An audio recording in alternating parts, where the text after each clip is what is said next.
सानदां दा बिराद गोनांथार बे रोंनाय जेबो गैया बिदिखौ साननाङा बेनिफ्राय आंना मेम'रिया खमसैथ' बिराद खमसै एलजाइमार जाथ'वाखै अबयसे एलजाइमार जायोबाथाय गावखौबो बावबावोसो आंनि नामा मा आं सोर बेखौ बावबाय बिसिम थांथ'वाखै आं रेगुलार मर्निं वाक खालामो बे मथाय एसे हमथादों 13 बोसोर जाबाय मर्निं वाक खालामनाया एसे जगिंबो खालामो 13 बोसोर दा गभर्नमेन्टजों सोंनाया जाबाय मा 1957आव आंनि जि एसामिसजों आं एसामिस मिडियामजों फैनाय नालाय बे समाव बर' मिडियामनि खोथानो फैखायाखा गथिखे जि एसे रोंगौ एसामिस लेंगुवेजआव बिराद मोजांथार बेखौ नङा जि एसे रोंगौ बेजोंनो आङो खन्थाइखौ सोरजिजेनदों प्रदीप होननाय मोनसे मेगाजिन दंमोन आखाइजों लिरनाय आरो बे साफायनाय नङा सप्ताह समाव दा बेवहाय आङो बे खासि बिबार जायखौ कहुवारफोर होननानै बुंनाङो बेखौ लिरदों जाहैबाय बेनो फार्स्ट माबा खन्थाइ फार्स्ट खन्थाइ एसामिसनि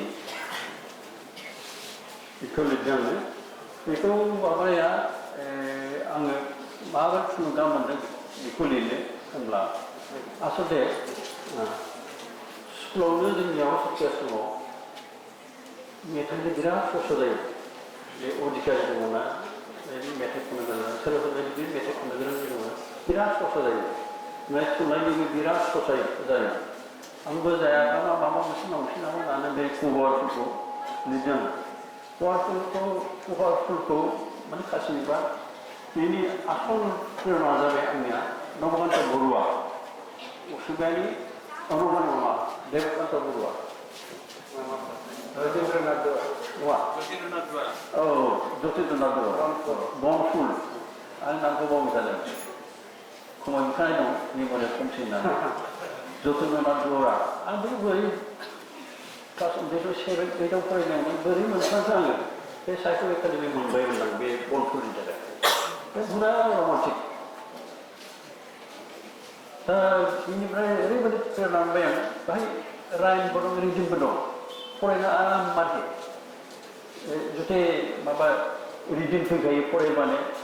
थाबथा थाबथा जायो दानि जे जोङो फ्रि भार्सआव लिरो फ्रि भार्सआव लिरनायाथ' खुनु माबा गैया एबा शब्द मोनसेल' लाइन मोनसे जायो शब्द मोनसेयानो बिराद गोलाव जायो बिदि गैला बे आखर मिलायलायनाय लाइन 1जों लाइन 2नि जोबथा आखरजों मिलायनांगौ बिदि गैया बेवहाय अनेक बादा बिगि दं सानस्रिखौ फोरमायजोबनो हाया होननानै दा बे खुला फ्रि भार्स जों जेरै हागौ ओरैनो थेवबो खन्थाइनि गुना थागोन आरोखि दा जायखिया बे जतिन्द्रनाथ दुआनि बनफुलखौ फरायना आङो बेखौ माबा मोननानै बे स्टाइलनि एक्सटेनसन होननानै आं बेखौ लिरदों आरो बेनो गिबिया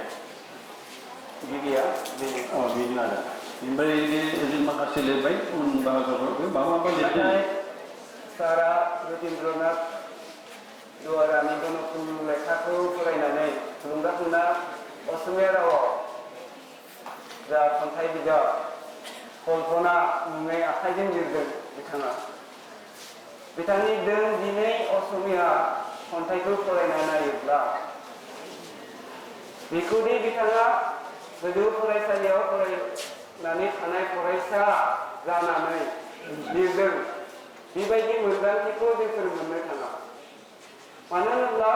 जोबोद माने गोजौ थाखोनि जेन'बा जादों बैसोखौ रुजुनानै नायोबा बे रोखोमखौ जों मोनदांनो बिथांनि बे लेखायाव रमान्टिक सानस्रिनि बाथ्रा दं सारा गावनो बुंबाय बेनि अनगायैबो जों रहस्यबादि बै समनि नलनी माने बालादेबी जोंनि असमिया माने खन्थाइगिरि आरो गुबुन गुबुन खन्थाइगिरि चन्द्र कुमार आगरवालामोननि खन्थाइनि बेबायदि गोहोम बिथांनि बे माने खन्थाइयाव जोंफोरो मोनदांनो थाङो आं सानो बे खन्थाइ बिजाबखौ लानानै गोबां रोखोमै सावरायनायनि गोनांथि दं दा बेखायनो बे खन्थाइनि सायाव सारखौ फंनैसो सोंनो सोंग्रोनोसै नङा होमबा रुमिदेबि बिदिबा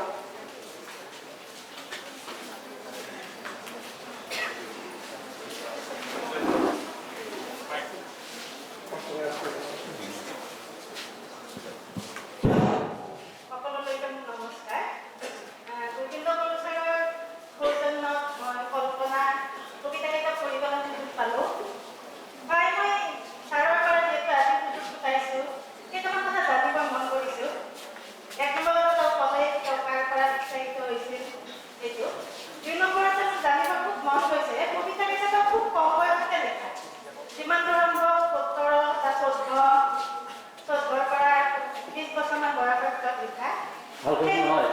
ভালকে নহয় স্যার আপনি স্যার কবিতা সাথে 17 বা 20 বছর মানে বিকাশ হয়েছে বয়স হয়েছে মোটো 17 বা 20 years মানে 17 বছর প্রায় 20 বছর নিকে তেনেহ'লে হ'ব আৰু কিন্তু এই হিচাপে এই সময়ৰ কবিতা যিটো মানে এটা যৌৱনৰ উচ্চলতা আপোনাৰ কবিতাকেইটাত সেনেকুৱা ভাৱধাৰা মই দেখা নাই গাম্ভীৰ্যপূৰ্ণ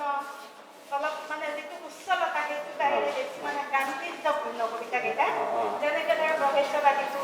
যিটো আচলতে বেছি বৃদ্ধ বয়সত বা শেষ বয়সত মানুহে চিন্তা কৰে যে এনেকুৱা কিবা এটা নাই কিবা এটা আছে এই ধৰণৰ চিন্তাটো আপোনাৰ কেনেকৈ আছে সেই সময়ত সেই বয়সত মই বয়সটো হিচাপে কৈছোঁ কাৰণ সেইটো বয়সত সচৰাচৰ এনেকুৱা ধৰণৰ চিন্তা নাহে আপুনি যিটো চিন্তা কৰিবা যেনেকুৱা ধৰণৰ ভাৱ গঢ় কবিতাকেইটা আমি সারা ভিতরে শুধু কিবা বস্তু যে স্যার बिथाङा सोंदों दि नोंथाङा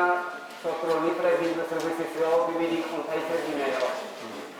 सेंग्रा बैसोनि जा उस्रिंखल जायखौ हमथानो हायै जगार जानांगौ बेबायदि नङालाबासिनो गोमजो गाम्भीर्यपूर्ण भाबै नोंथाङा बे माने प्रकाश खालामदों बेखौ बिथाङा एसे सोमोनांदों आरो माबायदि কেনেকৈ হ'ল তাৰমানে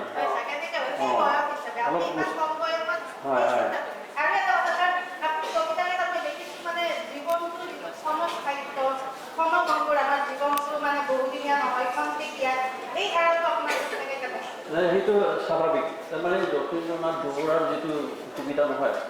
প্ৰায় বনফুলৰ যিবিলাক কবিতা আছে সেইবিলাক প্ৰায় এনেধৰণৰ গাম্ভীৰ্যপূৰ্ণ এই যৌৱনৰ যিটো উচ্ছৃংখল মনোভাৱ সেইটো নাছিলেই গতিকে সেই ধৰণৰ যিটো বনফুল পঢ়োৱাটো সেইটো তেনেধৰণৰ হ'ল আৰু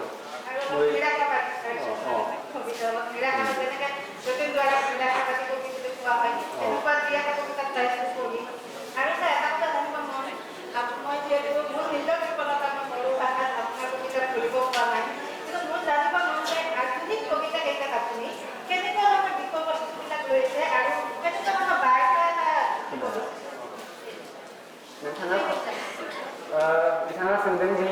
बर' खन्थाइखौ बिथाङा फरायनो हायाखै थेवबो सोंनो सानदों दि बिथाङा खन्थाइ सोरजिनायाव माबायदि आयदाफोरखौ बासिना लायो माबायदि सानस्रिफोरखौ बासिनानै लायो বিষয়বস্তুটো ঠিক বাচিলোৱাৰ কথা নহয় এতিয়া এটা মুহূৰ্তত কিবা এটা হয়তো আইডিয়াটো আহে তেতিয়া সেইটো মানে কবিতাৰ আকাৰত সেইটো প্ৰকাশ কৰিবলৈ লোৱা হয় दा जों रजेनसानि खन्थाइ सोरजिनि सायावनो गिबियाव नोंथांमोनखौ सोंनायनि खाबुखौ होनो नागिरदों नोंथांमोना माने मा सोंनो लुबैयो मा मोन्थिनो लुबैयो सारनिफ्राय गुबैयै माने खन्थाइ सोरजिनि सायाव बेनि सोमोन्दै सोंनो हागोन मानगोनां आलासि आरो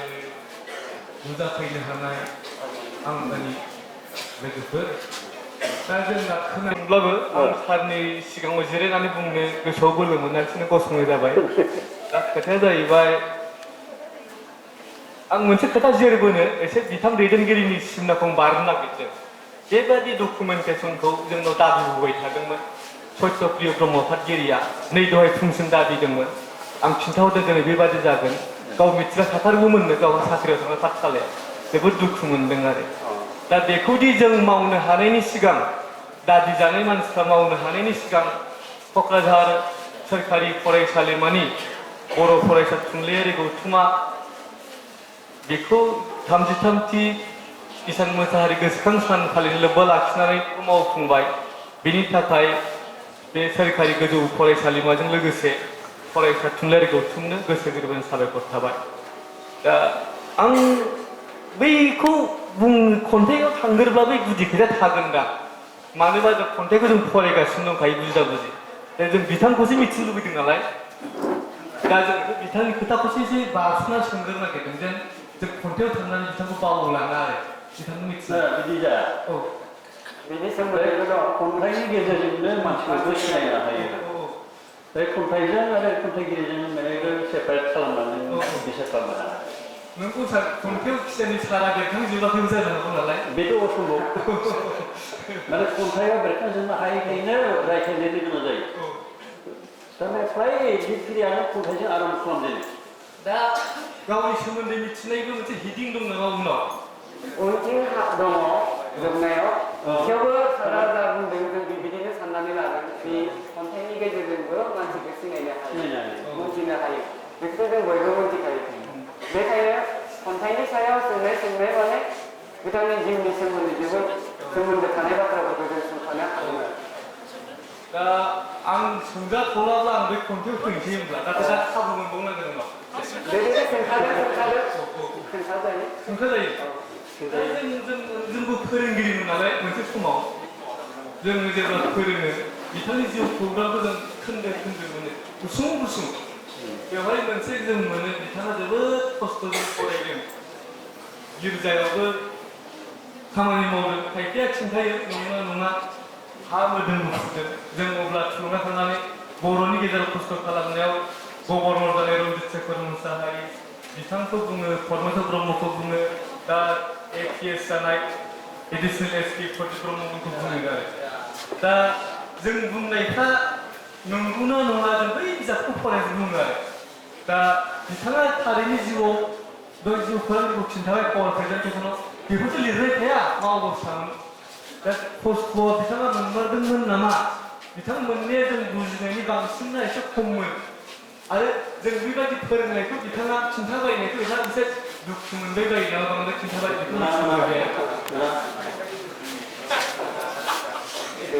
गोदान प्रश्न बेखौथ' नांखागोन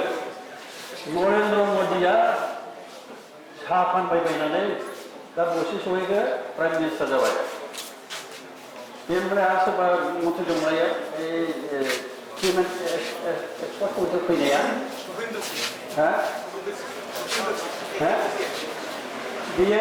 बेबो माबा गाइखेर सामलाबायगासिनोमोन बियो मिनिस्टार जाहैबाय नङा रामबिलास पासवान नङा सोरबा सासे आं गोसोआव गैलिया बिदि जायो आरोखि दा बेखौ बुंनांगौल' आंनि सोमोन्दै बुंनायाथ' खोनांसिगोन गोलाव जागोन ना सुंद'यै बुंदों सुंद'यै नांगौआथ' नांजोबगौआसो माने उन्दै समावनो बिमा बिफा थैजानाय LP स्कुलाव फरायब्लानो ओमफ्राय आं आइखौबो आफाखौबो थैनाय आं नुदों आरो बे समाव बिसोर थैनाया मा जादों बेखौ बारा गुरुत्त' होआमोन आरो माबा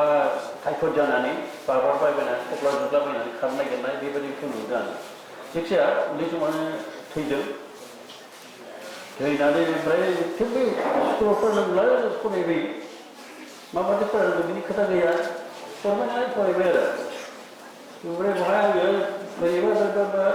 सिटि मानसि दंमोन आरो सिटिफोरखौ आं फरायनो नाङासै आसलि खोथा बेफोर दङ आसलि माने बेनिफ्राय सिटिफोरखौ फरायहोआसै आङो द्वितीय माननिफ्राय द्वितीय मान दंमोन आरोखि द्वितीय मान बेनिफ्राय आङो सार्टिफिकेट हरबाय दतमायाव एम इ स्कुलाव फरायबाय बेवहाय आङो गुमै सासे दंमोन बे गुमैयाव थानानै फरायदों आरोखि न'निफ्राय बेबायदि थाखा फैसा एसे सरनो हायाखै दुर्गा माबा बेलाव दुर्गानिफ्राय आं गुमै जायो आरो बिसिनाव थानानै आङो फरायनाय जबरदस्ति बे फरायफुनाय समावनो गामिनि आमाया आंखौ लायनो थांबाय मोसौ गुमनो नांगौ डक्टर गैया जोंहा मोसौ गुमनो लिंहैबाय आं बे उन्दै सम नालाय बे फारसे लाना फैदो झुला लाना फैयो होनबा थांगोन आङो होननानै बुंहरखांबाय दाबो गोसोआव दं आंहा बेफोरबायदि बुङो आरोखि जायखिजाया बोरैबा एम इ स्कुलखौ आङो बारग'बाय आरो अनेक माबा गोदोनियासो बांसिन गोसोआव दं ओमफ्राय जोङो एम इ स्कुलाव माबा होयोमोन मा होनो सापग्रामाव जोंनाव बेवहाय माबा गैया आरो एम इ स्कुलनि माबा बृत्ति परीक्षा बे ओमफ्राय बे तखन ब्रह्मदत्त दंमोन बे ब्रह्मदत्तआ सरन ब्रह्मदत्त बे हेडमास्टार माने जोंखौ फालोसे लाना थांबाय ओरै थांनांगौ ओमफ्राय कृष्ण दैमारि होननाय दं बनगावनि आंजों बिदिखौ थांबाय नोंसोर नागिरदों होननानै थाङै थाङै थांब्ला बे साइथिंजों थांदोंमोन नालाय लामानि नामा सेर सेर बहाय सादु सासे लिरबाय जोङो सादु सासे लिरनानै मा बुंखोथाय फज'बाय जोंखौ बेयावनो बे उन्दै समाव मानसि लायो बेनिफ्राय हा खेबखांबाय बे खथब जासे हा खेबखांबाय जोंखौ मोसोम गिबाय लानायखाय जादों ओरै जाबाय गोदैसै आरो बेबो जाबाय आंबो जाबाय ओमफ्राय उनाव आरो बिदि हा खेबखांबावबाय एसे गोरा हाखौ खेबखांबावबाय बे ओमफ्राय होबाय बेखौ दानाय दानाय पकेटाव ला जों सानैबो लाबाय लानानै बेखौ मा खालामनो गाइखेरजों लोंहैनांगौ होमबानो एसे पास जागोन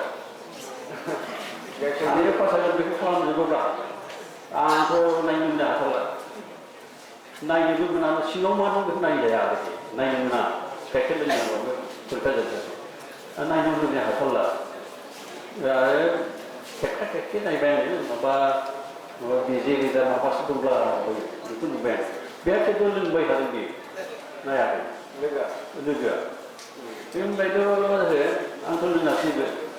खिन्थु बे फेल जाबायब्रा आं जानानै लोंग्राया फेल जाबाय बेबायदि आरोखि बेनिफ्राय उनावथ' बे जायखिया सप्तासेआव फैबाय आं सप्तासेआव गामिनिफ्राय बाथाबारि बेलाव सप्तासे थांनायाव दाबो रावबो सिन खालामाखै गारि गैया मा गैया माइ बारिजों थांनांगौ एखमबा मावनांगौ फुङावहाय फुङावहाय पास जाबाय बेखौबा पास जानानै ओइ जबरदस्ति माबा फैयो कलेजाव 1959 फार्स्ट बेस्ट आङो बे अजित ओमफ्राय कामेश्वर ब्रह्म दानि आफाद गैया जों क्लासमेट फार्स्ट फैबाय ओमफ्राय बेहायनो माबाबाय फरिखा होनाय गैया मा गैया बिदिनो आङो ओरैबायदिबा आरो गेजेराव थांनानै बन्ध'बयनि स्कुलाव आङो मावहैबोबाय आरो टिचार हिसाबै बेनिफ्राय बोसोरसेनि उनाव आरो फैफिनबाय आङो सेकेन्ड इयार माबा आइ एड पिउ नङा आइ एड बेखौ होफुंजोबनाय जायासै बेनिफ्राय आरो 62आव आङो ओरैबायदि लोगोफोर दं नालाय शिलंआव लिंहरबाय थाबाय शिलंआव थांनानै बोरै फरायहैयो बेयाव जादों शिलंआव थेवबो थांबाय स्कुलाव ससे थांबाय थांनानै लोगोफोरजों थाहैबाय बेनिफ्राय मोनसे सुजुग सफैब्ला आंनो बिदिबा आइखौ होआखिसै नङा होमबा बेनिफ्राय आंनिया दा नायोब्ला आंनि बाय'डाखौ नायोब्ला मेट्रिक पास जाखांनानै आङो बि पास खालामो नोंसिनाथ' पिउ दं पिउ पास बेफोरसो बिए मोनगोन ना बिएससि मोनगोन सोरनाबा आइ दंब्ला पास जानासो बिए मोनगोन आंनासो मेट्रिक पास जाखांनायनि उनावनो बिए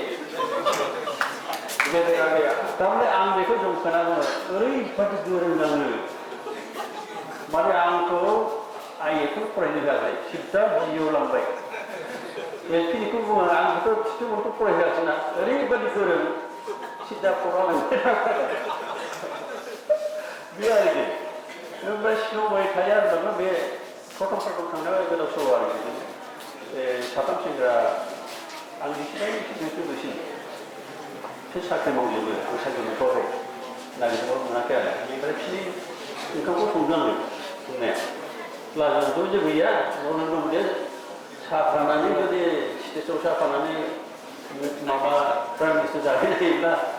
बिराद मोजां सोमोन्दै खिन्थानो हायो आरो सोलोंनांगौ दंना बिदिनो माबा उनावहाय साख्रि होनांगौ ना मा होनांगौथाय उनखेट होननाय मोनसे मावदों मिसनारिनि हलबसुखौथ' खोनाबाय ओइच हलबसु ओइच माने हाखम हलबसु रेबार हाखम हलबसु बेनिफ्राय बे देरहाग्रा बांसुग्रा बिफा दङ मांग्रा मुसाहारि बे बहाय दंमोन आरोखि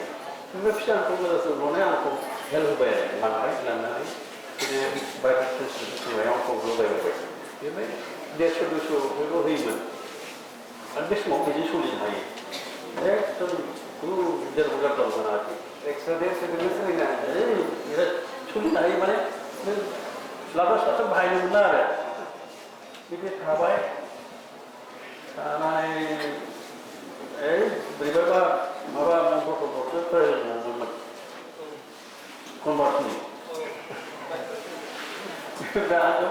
गोसोखांथावथाराबा बे थिंजाय जाय मानसिया थाबसिखौ बोखावनो नायनो रोंगौ मानियासै अथ'स' पास जानानै नायनो बेनो माबा बे समावनो आंहा माबा सारबादनि माबा फरायबोबाय सारबादखौ फरायबोना आंहा ओरैबायदि जाबाय दा इसोरखौबो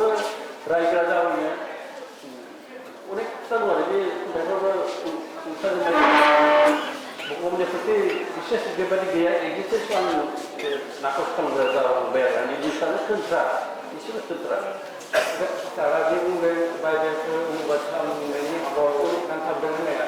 बेयो बर' रावाव अनुबाद बर' राव आरो बेयो लेखायाव ओंखारदों ओंखारदों माने नङा बिसोर आं हेबसो बिसोरखौ आं फुरा आं बिदि मावनो मोनाखै आरो सम सम बिदिनो हेल्प होबाय हेल्प होनानै बिदि थांबाय आरो उनाव आखाइ दिहुनदों ना बेखौ माबा सार गोथार बाइबेल दङ मागुरा मोसाहारि मुं दं बेनो जानो हागौ गोथार बाइबेल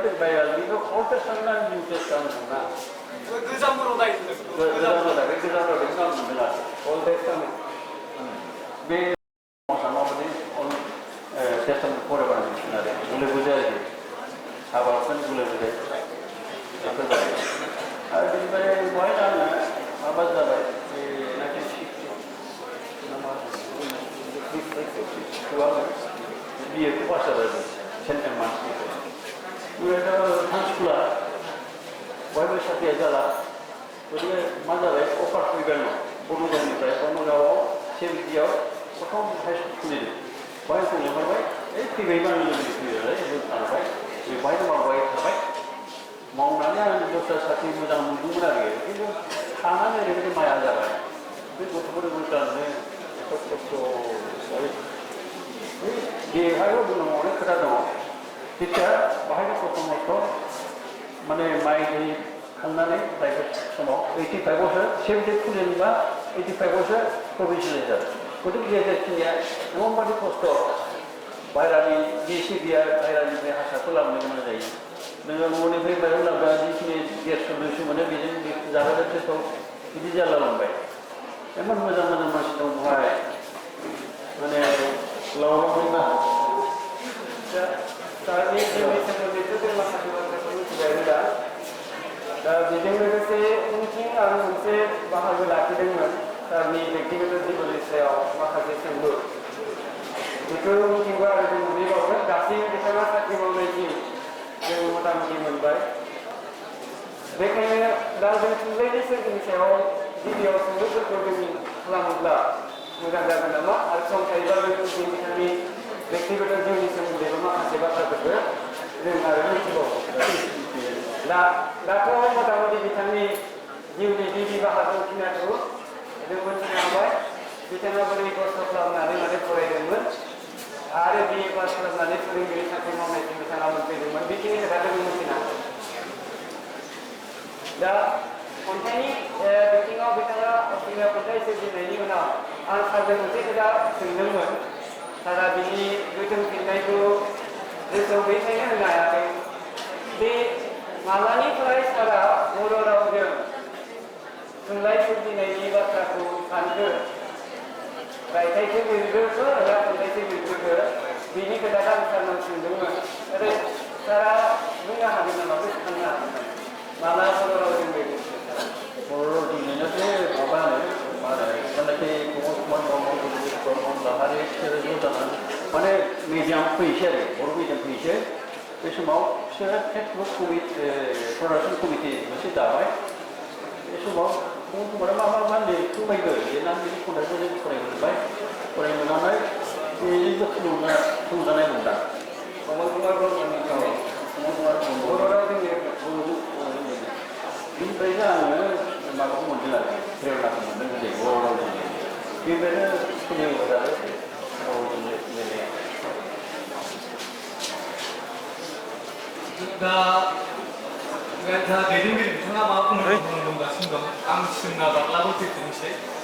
जों फरायनो मोननाया उदांस्रि खन्थाइ बिदि अख्रां गंसे नांगौआ बिदि नङामोन दा बै जोबनाया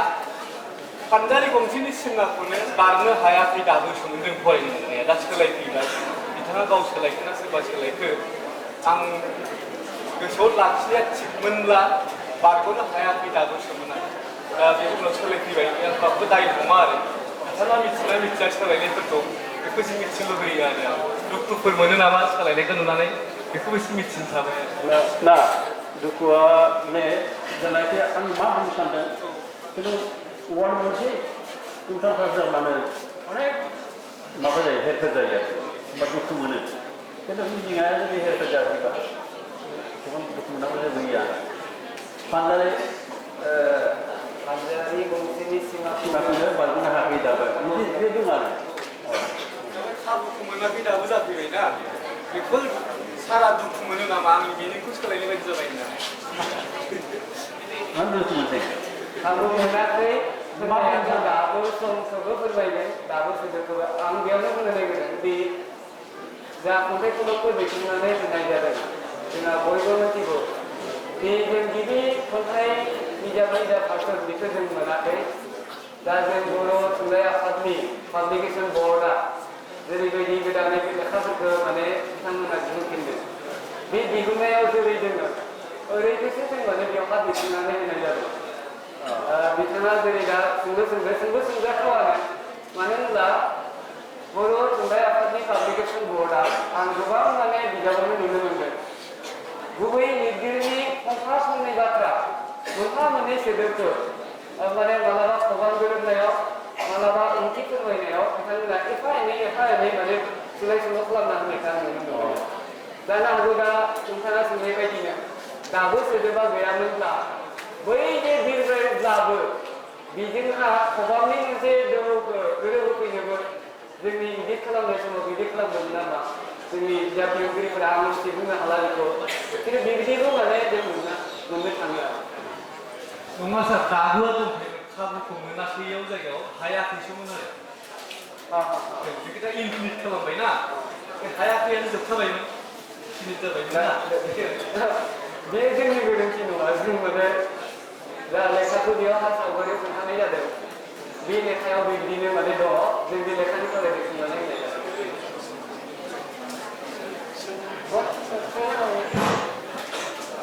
गेदेमा खन्थाइगिरिनिसिम खुलुमनाय जासिहोबाय आं मोनसेल' सोंदों सारनाव गसायनायाव सोंनाय बादिनो सोंदों सारा 1975 मायथाइनिफ्राय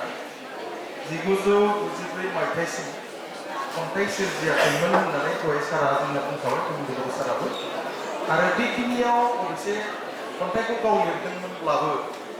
हयथ' बिजाब महरै फोसावनाय जायाखैमोन सुजुआखै होननानै बुङाखै एसेबां गोलाव बिजाब महरै बिथाङा दिहुनाखै बिजाब महरै जों फरायनो मोनाखै बेखिनि गेबाव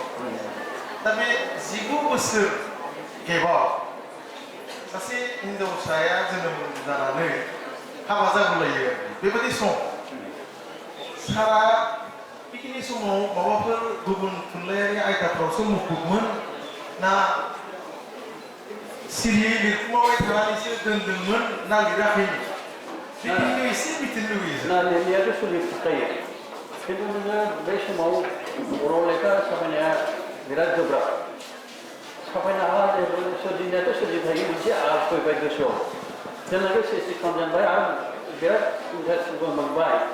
खन्थाइनि प्रति आर्टआव दङ बिराद दंखायो आरो बेजोंनो जागायजेननाय फ्राय लिरगिरियानो असमानो जा माबानो जा खन्थाइखौनो सोरजिहोयो बेनिफ्राय लासैसो खन्थाइजों हाजोबा होननानै बुंनांगौ अनेक खोथाथ' बेखौनो रायथायाव थाङो आरो बे समाव एफा एनै रायथाया बिदिनो लाजोबबाय खिन्थु बबेहाय साफायनो नोङो सोरनो साफायहोनो दा बेखौनो सैलायलायबाय आरो आंनि माबा मोनबा लाबो आरो लाबो होनो आंसो होनो हायाखै माने सिजोन खालामनो हायाखै सिगांथ' रावबो बिजाया ना बेबादि दा सोंदों बेयाव सारा आं फैफिनगोन होननाया बिथांनि नैथि खन्थाइ बिजाब बे खन्थाइ बिजाब रायफोरनायाव सारा फंसे बाथ्रा बुंदों जों 19 बोसोर एसेबां गोबाव बोसोरनि उनाव आं फैफिनगोन खन्थाइ बिजाबखौ दिहुननायानो जानाय नंलामोन रांनि आंखालनि थाखाय होननानै सोदोबा एकदम बेरखादों रांनि आंखाल आरो बे समावनो नोंथांमोना मोनथिगोन 1993 मायथाइयाव जोंहा बड'लेण्ड अट'नमास काउन्सिल जादों बड'लेण्ड अट'नमास काउन्सिलनि बै समनि गाहाय मावफुंगिरि प्रेमसिं ब्रह्मनि रांनि मदद मोननानै बिथाङा नैथि खन्थाइ बिजाब आं थैसिगोनखौ साफायदों होननानैहा गावनि रायज्लायनायाव बुंदों। दा बे समाव जों ओरैबायदि साननो हागोन बे रांनि आंखालनि थाखायनो सारा माखासे खन्थाइ लिरनायफोरखौ बे समाव ज' खालामनानै सुजुनानै लेखा महरै जेनेबा दिहुननो हायाखैमोन होननाय बायदि बाथ्राखौ सारनि बुंनाय लेखा गावनि रायज्लायनायाव बे बाथ्राखौ बिदि बुंनाय दङ। सार आं मोनसे खोथासो बुंदेरनो लुबैदों बेयाव गोबाव सम बिजाब ओंखारैनि जे बाथ्राखौ बिथां लक्ष्मणआ सोंदों बेवहाय आसलते ब्रजेन सारनि थाखायल' नङा बुंनो थाङोबा बर' थुनलाइयावनो बे समाव बर' थुनलाइयाव बेबायदि बायदि सोरजि बेबायदि ओंखाराखै बयबो लिरना दं स्राय स्राय खिन्थु बिजाब महरै बिदि ओंखारनो हायाखै मानो होनोब्ला जों बे समाव बर' हारिनि ससियेल पलिटिकेल बेकग्राउन्डखौ नायनांगोन जों हालोदखौबो नायनांगोन मानो होननानै बुङोब्ला जों मोनथिगौदि बिनि आवगायाव आबसुनि जे बड'लेण्ड मुभमेन्ट जाबाय 87निफ्राय बेनिफ्राय उनाव लासै लासै लासै लासै बे मुभमेन्टआ आरो उनाव भायलेन्ट जालांबाय बेनिफ्राय लासै लासै जेब्लानो 93आव एकर्ड जाबाय बेनि उनावसो बर'फोरनाव मोनसे आरो मोनसे माने परिबेश फैफिनदों बुंनो थाङोब्ला मानो होननानै बुङोब्ला जे समाव आन्दलन जादोंमोन बे समाव ओरैबायदिबो बाथ्रा ओंखारदोंमोन दा आन्दलन खालामग्रोनांगौ थुनलाइ सोरजिनाया उनाव जागोन मानो होनोबा फरायसाफोरखौबो गोबां फरायसाफोरनिनो केरियाराबो बे समाव ध्वंस जागोन मानो होनोबा फरायनाय गथ'फोरखौबो लिंहरफिनजोबदोंमोन लिंहरफिनजोबदोंमोन दा नंखायनो बे जिनिसा सारनि बेलायावनो जायाखै बर' थुनलाइयावनो बे आसलते जादों होननानै आं बुंनो सानो सारा मा बुङो बिनि सायाव बे डिसिसना मुलखौफ्रासो खालामो आवगाय रायजो मोनदोंखा बेनिफ्राय थुनलाइफ्रा उनाव जाबाय थागोन बे मुलखौफ्रासो बुंदों बिदि जानो हाया बे थुनलाइ कालसारा बे सबसिनो सोलिबाय थागोन बे बन्द जानो मोना जाखायाबो जाफैबाय बन्द जानो हागौ मानोना सिटि नम्बरफोर दाखु होग्रा जों मोनदों दा मानो खुङो बेफोरखौलाय रायजो मोनदोंखाय बिदि जायाना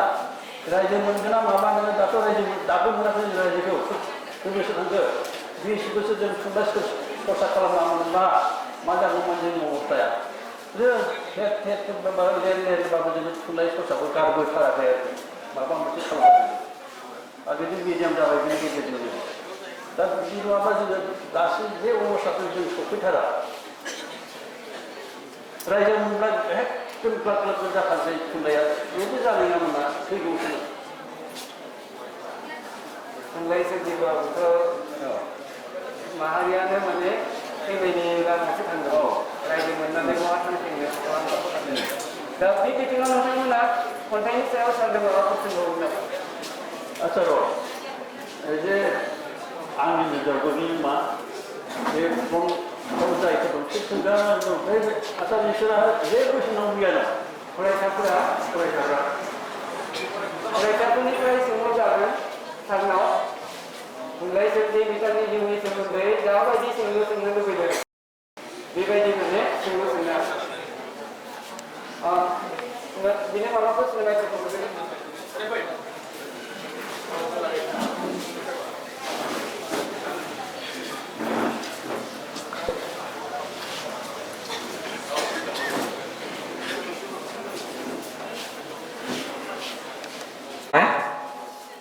आं सारनिसिम खन्थाइनि सोमोन्दै दोंसे सोंथि सोंनो लुबैदों आं मिथिनो लुबैदों दि सारा गिबि खन्थाइ सुजुनाय गुहुवार फुल होननाय जेनाखि असमिया रावजों लिरदोंमोन बे खन्थाइखौ दासिम जोंनि बर' रावजों लिरदोंना लिराखै बिनि सोमोन्दै आं मिथिनो लुबैदों आरो सारनि बे खन्थाइ बिजाब दिहुननाय गिबि कल्पना मुंनि बिजाबखौ दासिम बर' रावजों दंना गैया बेखौ आं मिथिनो लुबैदों आं साफायनांगौबो सानाखै नंखायनो थादों आरोखि बियो माने सार बेयाव गोबां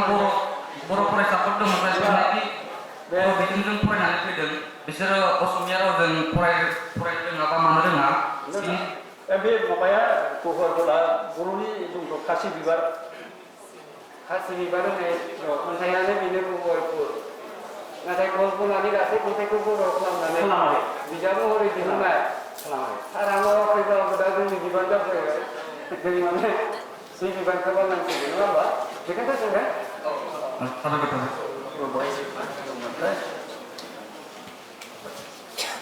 आरो खुलुमबाय बे समनि गोथार बुब्लियाव आङो गिबियावनो गाहायालासि ब्रजेश सार आरो दैदेनगिरि सारनिसिम आं गिबि खुलुमनायखौ बावहरबाय आं माने सार ब्रजेश सारनि सिगाङावहाय मोनसे सोंलु सोंगोन होननानै आं सानाखै थारमाने मिथिनो हांखुर जादों आरो सार माने दहाय गिबियाव सावरायलांबाय थादों बै समनि जायनाखि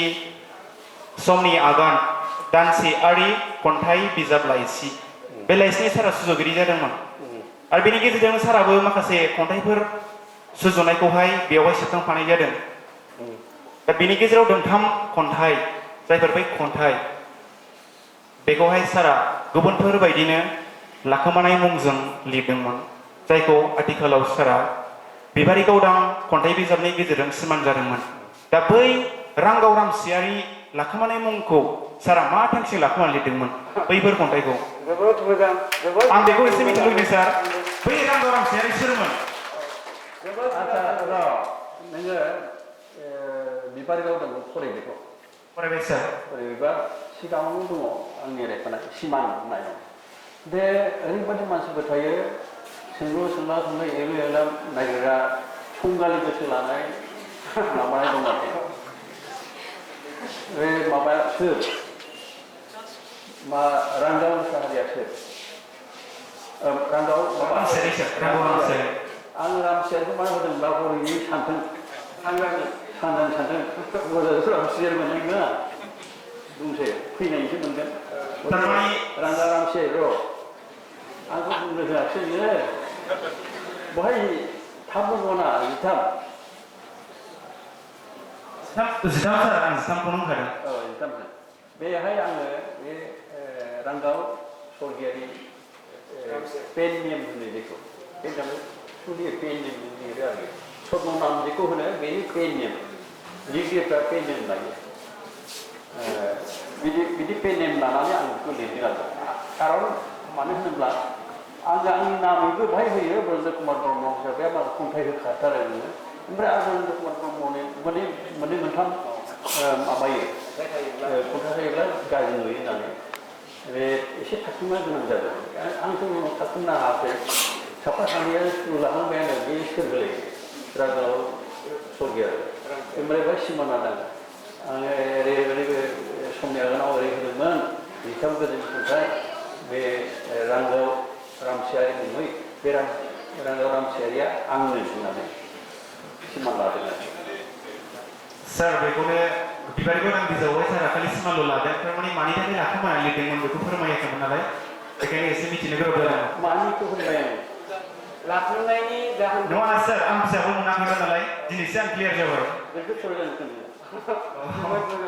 आं बुंदों मा खारना जाबाय मा आंनो सुजुयोथ' सुजुगिरि गावनिखौ होआब्लाबो मोजां जागौ आरोखि बेनिफ्राय आं बेखौबो होनो गोनां जायो ब्रजेन्द्र कुमार ब्रह्मनि नामै खन्थाइजोंसो आंना हाबखाबाय गथे आरो आंनि नामैनो आरो मोनसे सौब्ला थिग मोजां मोननाय नङा गावल' जायगाखौ लाजोबब्ला बोरै जानो होननानै आङो बे रांगाव सरगियारि रांगाव रामसियारि बेखौ लानाय जाहैबाय कारना बेनोना जेरावखौमोन सार आरो बेनि अनगायैबो नोंथांमोननो आं फोरमायनो लुबैयो बे बिबारि गावदां खन्थाइ बिजाबा मोजां मोननाय खन्थाइ बिजाब होनोना गावनो लाभ वाइन्स गोसो थानायनि खन्थाइफोरा बेयाव दं बेयावहा दोंसे खन्थाइ दं जाय दोंसे खन्थाइखौ जोंनि सारा मुखस्थ'बो माने गायनो हायो बे खन्थाइ दोंसेनि गेजेरजोंनो बिबारि गावदांनि सोमोन्दै सारा फोरमायनो हागौ खन्थाइनि नामा जादों सिखाव बे सिखाव खन्थाइखौ सारनि खुगाजोंनो सारा गोसोआव दङब्ला एसे फोरमायोब्ला बे 300टा मानो लाखुमानानै लिरनो गोनां जादों बे खोथाखौबो जों एसे मोनदांनो हागोन आरो 300 खन्थाइ दं आंनाव मोनसे खुदिया बेखौ बोरैबा खालामगोन आरो बेखौबो दसे गोसोआव दं सार आरो थारमाने खन्थाइ लिरनायाव इमान लाजियोमोन आं इम्परटेन्ट खोथाखौ लाजिनाय बबेबा खन्थाइखौ आङो 5 मिनिटावनो सेस खालामबाय इमान मोजां खन्थाइ जायो बे मोनसे सिखावा ओमफ्राय बबेबा आङो 2 बोसोर गाहाम 3 बोसोर गाहाम सोमोनांगोनथ' खायसे थुंब्रमाने स्कुलाव लिरो ओरैबायदि बिदि नङा बेनिफ्राय आं बिराद लाजिबाय आं 2 बोसोर खन्थाइ लिरो आं ज' मानसिफोरनि सिगाङाव रायथाइखौ लाजिनानै रायथाइखौ माबायदि खन्थाइफोरखौनो माबायदि खोनांग्रा ओरै बेबायदि बुंजा गिनानै आं लाखुमाबाय थादों ओमफ्राय सानसेखालि आङो मा होनबाय ट्रिबुनाव मोनसे नबकान्त बरुवा बिख्यात खन्थाइगिरि असमिया खन्थाइगिरि बे साहित्य एकाडेमि मोनबाय बेनाव इन्टारभिउ लाहरदों आरो आसाम ट्रिबुननि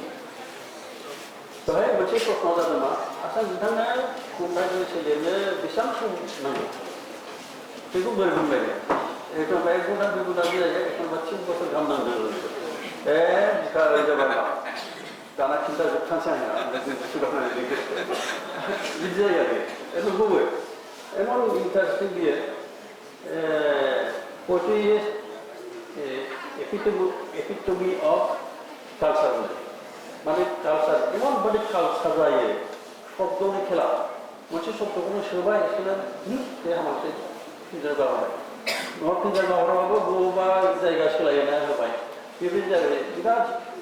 शब्दनि खेला जायो आरो बिराद माबा ब्रेनाबो सार्प जायो बेनिफ्राय गोसोआबो फुरथि फैयो बे गेलेनानै आरो बिदि गेलेनानै फुरथि गैया आं माबा बुंनो सानदोंलाय माने सिखावखौ आवरायनांगौ सिखाव खन्थाइखौ आरो बिनि खन्थाइनि गुदि बाथ्राखौबो गुदि बाथ्राखौ बुंदा आसलथे जोंनाव दा मा जेनेबा उन्दुआ लिरो सोरबा सोरबा लिरो अनेक सोलायबाय कुमार ब्रह्मनिजों दा जों लिरनाय उन्दुनि लिरनाय गोरोबथाला गोरोबब्लानो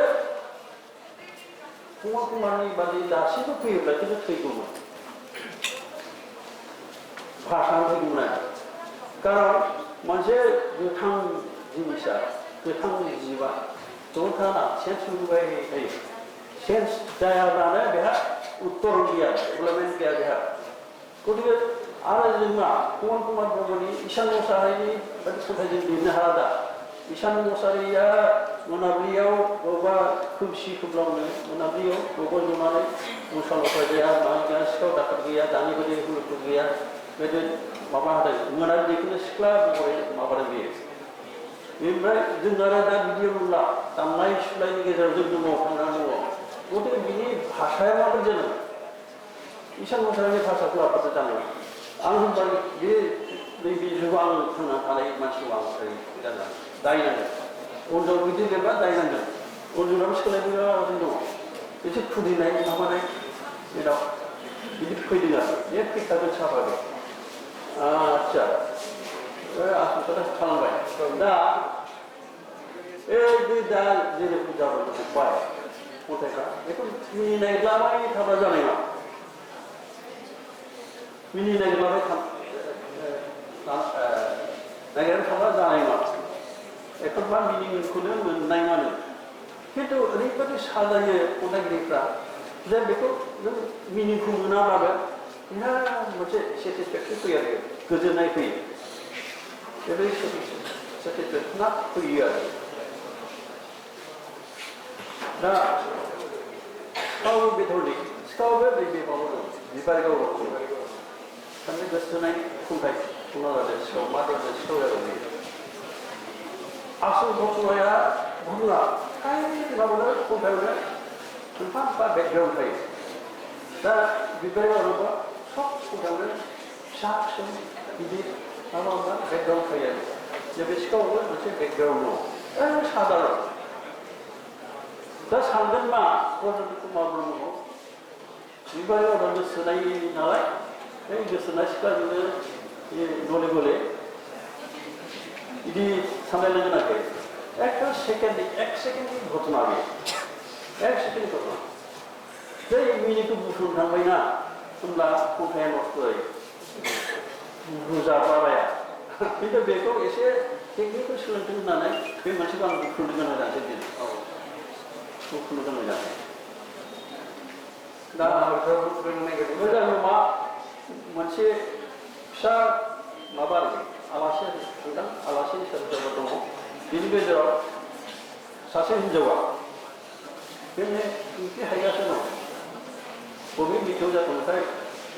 10-12 दङ बे हायनानै खावनाय गिदिरखौनो खावनाय मा लासैनो आंनि मोसौसिम थिखांबाय थायो खर'खौ आं नुवाजासे नायखोमा थिग बे समावनो आंबो बेखौ एसे आन्दाज मोननानै बिनि आंबो बिनि नुवाजासे सिखावनाय जादों नायहरदों खिन्थु बेबो नुसनबाय आं नायगिरनायखौ बे नायगिरनायखौ आंबो नुसनबाय आरो दा खोथा ओरैबायदि बिदि बुंबा मोजां मोनगोसैसो बैबादिनो दा आं जेखौ आवरायगोन 12 बाजियाव 12 माने 12 थिग 12 बाजियाव बेवहाय हरनि ना साननि गैया साननि 12टा बेखौ बुङाखै हरनिबो बुङाखै 12 बाजि थिग 12 बाजियाव आं नोंनाव फंनो फैनाया आरो नोंबो आंनाव फंनो फैनाया हमजागारबायसो नों हमजाबाय आंजों आं हमजाबाय नोंजों गंसे जोबथेसालियाव गंसे जोबथेसालियाव नाथाय बुहुमनि रावबो मिथियाखिसै जोंनि सानैबो सिखावआ जोब्बाय माने आसल खोथाया जेनेबा खन्थाइनि बाथ्राया what you say is not important नों मा बिसय लानानै बुंनो थांदों बे इम्पर्टेन्ट नङा बे बिसयखौ नों माबोरै एक्सप्रेस खालामगोन बेसो टेकनिक आसल टेकनिकआ बेनो आरो प्रेजेन्टेसननि टेकनिक बेखौ रोंनांगौ आरो सोलोंनांगौ आरो अनेक खन्थाइखौ फरायनांगौ उन्दै उन्दैखौ फराय सोरबा सोरबा बेनि गाज्रि खन्थाइगिरिफोरखौ माबा मोनसे आं उदाहरन बुंनोसै टेकनिकआ मा धरनि आच्चा बालाहामाखौथ' बयबो मिथिगौ सारा बालाहामा गुबै बालाहामा मरुभूमि बेखौ डेजार्ट होननानै बुङो बेखौ मिथिया मानो जाम्बा जाम्बाय मिथिगौ बेनिफ्राय फारसेथिं जों मा बुङा सेरापुन्जिखौ जों बिराद मिथियोमोन दा मुसुरनानै जाबाय थेवबो खाथि खाथि नालाय सेरापुन्जि बे मोननै एक्सट्रिम मोननै मोनसे एक्सट्रिमा जाबाय खालि बाला दै गैया जेबो गैया अखा गैया एक्सट्रिम मोनसे पइन्ट आरो फारसेथिं नांगौनि बारा अखा हायो सेरापुन्जियाव बेलाय आरो मा देने कन्टेक्ट खालामगासिनो सासे बेंगलिया बुंदों मा आच्चा नोङो कबिखौ होदों बे कबि मरुभूमिनि थाखाय माबानाय सेरापुन्जिनिफ्राय दखानसे जोमै दाहार हरनो हागोन ना बिदिसो होनबाय बेहा जों मिथिखानाय जिनिसखौनो माबोरै बुंदों बे बुंनाय स्टाइला माबायदि नोङो होनायासो बुंदों मोजां हागौ खिन्थु भगबान बेबो जानो ओरैबायदि साननो हागौ आरोखि माने बाहाय बेन्जना थायो लाखोमा थायो सब समाय माने मोनसे माबा बुंदों फुरा खदालखौ खदाल होनोब्ला बेहाय खन्थाइनि रसा नों खन्थाइखौ गले गले फरायनो गोनां जायो आरो बे रसा थाबाय थायो बिदिनो आं दहाय बुथुमनानै बुथुमब्ला रसा थानाय जायो ओरै सोलायो होननानै थांला मासे सिख्रिया बिराद नायनो बिबाराव बादों बिबाराव समायना सिख्रियाबो समायना आगर आखाइ बेखौथ' बयबो मिथिखागौ ओमफ्राय बे सिख्रिया एसे मोजां नायनो दांनाय खास्लांनाय दांनाय लुबैनो हमहैबाय अब्ला बेथ' माबासो गुन्दै गोजासो ना बे रङा बे गुन्दैया माने खारजोबसै आरो होमबा बेनि सौन्दर्यआ बिउटिया जोबसै दा खन्थाइनाबा बे दं आरोखि बिउटि नों आखाइ होयोब्ला बे दंखौनो बे खालामब्ला बिउटि थायो आरो दे दा सारा जोबोद मोजाङै खन्थाइनि बिउटिनि सोमोन्दै फोरमायबाय गावनि गोसो थोनाय बा मोजां मोननायनि मेगननि नोजोर आच्चा र' बेनि सोमोन्दै एसे बुंबा इन्टारेस्टिं जों मोनोबा खन्थाइ सोमोन्दै अर्थनि बादै अर्थसैदा मा होनोब्ला बियो मोनबा गोसो दं माबा ओभारफ्ल' अफ इमोसन होननाया जाया इमोसन न'आवनो जाया दा ब्रेनखौ खाथायनांगौ इमोसनखौबो खाथायनांगौ गलाय मोनदेरसो दा आं लेटेस्ट आं मा मोनो मा खन्थाइ सोमोन्दै बुंनाय the mark of a great poet is his ability to juggle many interesting balls at once. Juggle ko nang bagi ball kuya ba jale ko munda ko kuya jale juggle. Tai kuya ga kita ga juggle. Da kontai gariya sarang juggle. 100টা ball ko biya खालामनांगौ आरो interesting होननाया आं सानबा बे मोनसे रंनिल' नङा गोमो गोथां बायदि जेसेबां रं दं बे जोंनि बिभिन्न रंनि बलार बे 1000 बलबो जानांगौ 2000 जानांगौ खौथि माबा जाय एसेबां बल लानानै बेखौ जागलि खालामनो रोंगौ बियो ग्रेट पइन्टनि दा बिसिम माबा सङो जोङो नाजानांगौ आरो नाजाब्ला माबा मोनसे लेभेलाव सफैयो आंथ' ओरैबादि मोन्दों अनेक खोनाखौनो आं माबा खिन्थु गोरा गोरा एखनबा बेदर जाब्ला बेगे अखानो माबा खालामनाय नालाय होननाय बादिनो बे गोरा गोरा खोथाखौसो फरायनो मोजां मोनो आरो बेनिफ्राय माबा मोनसे बेन्जना नाय माबा मोनसे खोनायोब्ला मिनिंखौ बुजियाखै अथ'नो माबा जाखाफैयो नोंनि गोसोआव बेफोर आरो सिम्बलनि खोथा बुंबाय मोनसे माने खम खोथाजों बिराद बुरजा खोथा बुंनाय मोनसे शब्द बाहायब्लानो बाइबेलनि खोथा फैयो दा क्रस होननाय लोगो लोगोनो बाइबेलनि खोथा फैसै नङा होमबा राम होननाय लोगो लोगो रामायणनि खोथा फैसै बिदि पिक्सार फैयो आरो खिन्थु बुंनो नाङा खुला खुलि बुंब्ला सुन्दरनि गैया डिउटि फैया आरो सारा जोबोद मोजाङै बुंदोंना सारनाव आं जाबाय सार आंनि सोंनायनि फिननाया थिग रामायारि सावरायनायाव साबसिन जासिगोन सार आंनि सोंनाया बेखिनियानोमोन मिथिनो लुबैनाया जाबाय आं सारनावनो मोनसे सोंनो नागिरदों बायदि देंखो बायदि गाब होननाय खन्थाइ बिजाबाव सारा ओरैबायदि दोंथाम खन्थाइ सुजुदों जायखौ बिथाङा बुंदों एन्टि पएम खन्थाइ बेरेखा आरो बेखौ बिथाङा निकानर फारांगा स्टाइलजों लिरदों होननानै बुंदों खन्थाइ दोंथामनि मुङा जाबाय राजखान्थियारि मिस्टार नबडी आरो बिसायख' 2009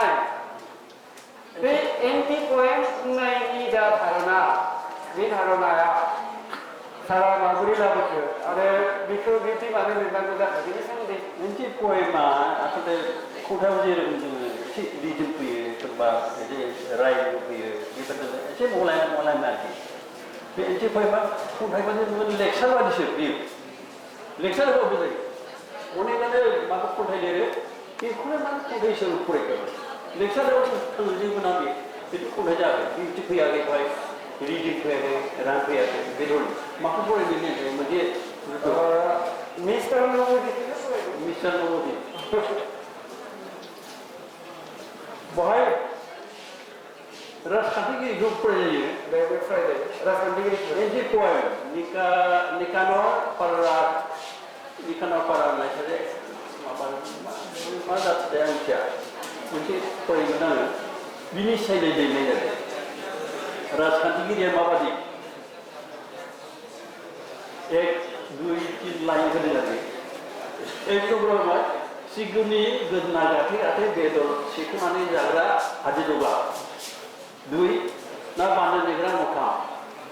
3 गोसोम रांनि थफ्ला लानानै बे खानानि दरखं थाबेथिं बायग्रा जोहोलाव 4 नम्बर आसि थाइफ्रोमबो रोखोम पाथरनि आथाम गाननानै खाफालनि सायाव सोनारनानै थाबाय थाग्रा गोलोन्दा खुगायाव फंसे गोरबोआव फंसे सियाल फाख्रा दानो बैयाव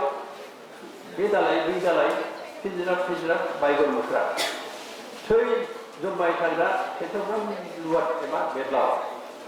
बबे मोनसेया नंगौ नों जेखौ गोरोबनाय मोनो बेयाव थिग सिनो ओरै नैबे जागोन मा जागोन बेयो खन्थाइ जादोंसै दे खिन्थु नांगौ जायो बेखौ स्टाइलानो आलादा खन्थाइया जाबाय मोनसे मामोनलाय मिस्टार नबदि माने मिस्टार नबदिया मा जोंना बे माबा मोनसे घटना जालांबाय बेखौ सोर जेबो खालामा बे बिफांखौ बिबारखौ सोर खाया आं नङा आं मोनजोबो बेबो जाय बांसिन गैया जायखौ मावदों बेखौ बेबो बांसिन गैया बेबादि जोंनाव मेरला दं समाजाव खिन्थु सासेखौ बुङाखै जों बे राजखान्थिगिरिफोरखौ बुंजोबो आरो जायनाखि राजखान्थि गेलेयो बिसोर बेबायदि आखुनि मेरला दं जानो हागौ सोरनाव सोरनाव मोनफ्रोमाव खाथिनो हागौ बियो खाथिनो हागौ सोरनावबा मोनसे खाथिगोन सोरनावबा मोनसे खाथिगोन बे आरो एसेल' स्टाइल नङा बे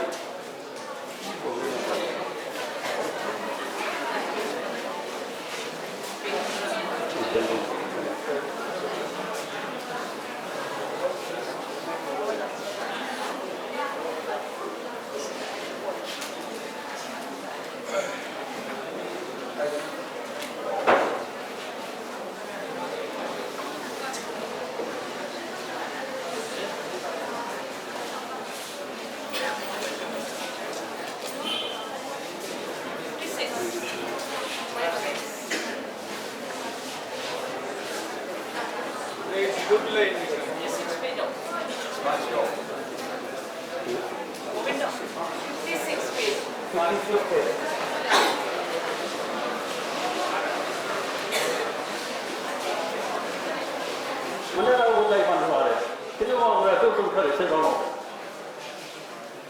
beres mana pura kendala topik berjalan simbol berjalan aku.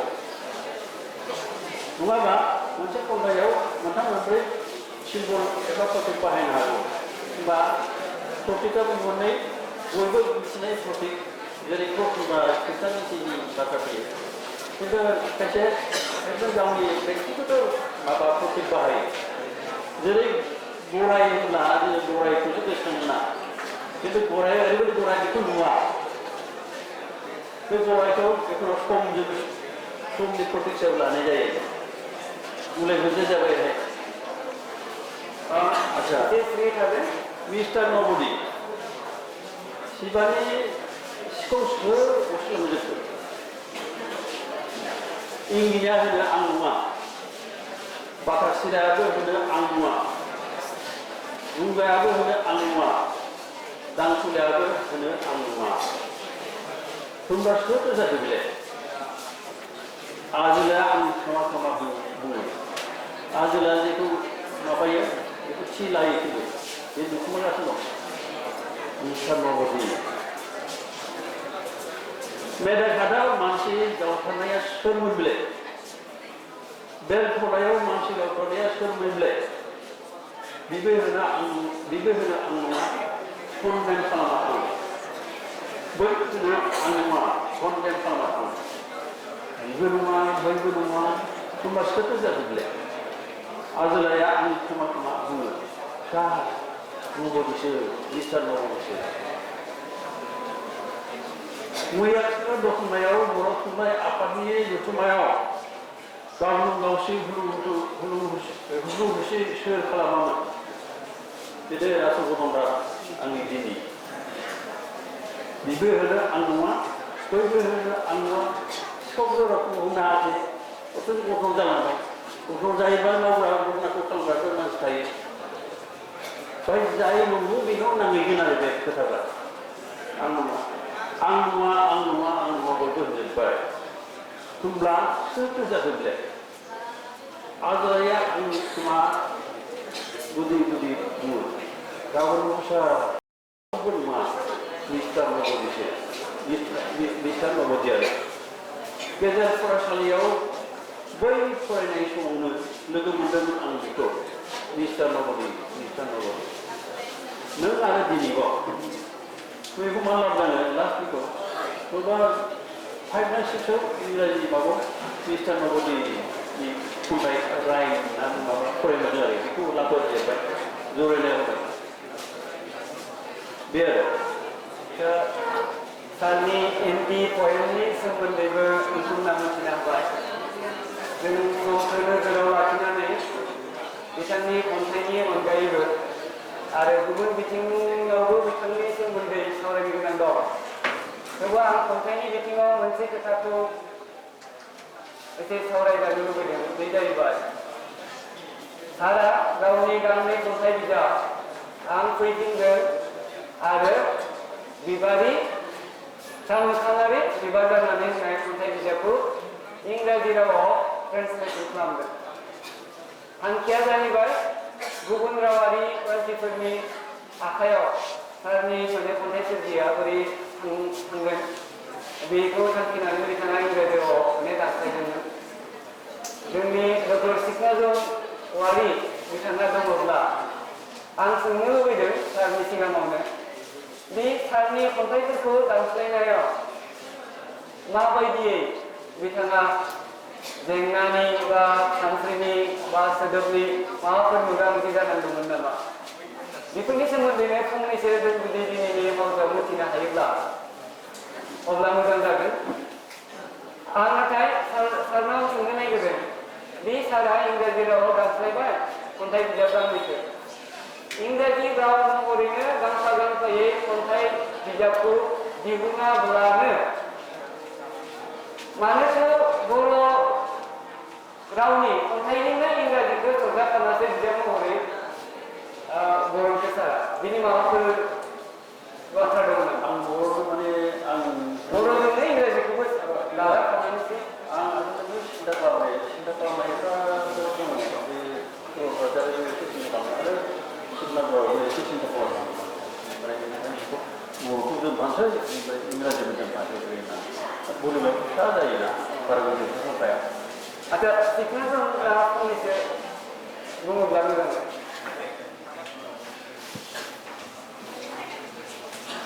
दा बेवहाय जेरै बाहागो लाफैनाय जोंनि गेदेमा खन्थाइगिरि ब्रजेन्द्र पाल आरो दैदेननाय जोंनि बर' सार आङो नंगौ बिथांनि मोननै खन्थाइ बिजाबखौ आङो इंराजियाव ट्रेन्सलेसन खालामदों आरो मोनसे दंबावो बेखौ गुबुन सासे बेक्तिया खालामदों बे जाबाय अख्रां गंसे नांगौ अख्रां गंसे नांगौखौ सुरत सार खालामदों आं खालामनाया जाहैबाय आं फैफिनगोन आरो सान मोखाङारि बिबार बे गांनैखौ आङो खालामदों आरो बेवहाय जाय बाथ्राखौ आं मिथिनो लुबैदों बेवहायथ' बुंनांगौ गोबां बाथ्रा दङ प्रथमावनो जाहैबाय लेंगुवेज बा मोनसे रावा गावबागाव जातिनि मोनफा मोनफा स्पेसिफिक माने मोनसे महर थायो आरो केरेक्टारिस्टिक थायो आरो रावा बुंनो थाङोब्ला माने मोनसे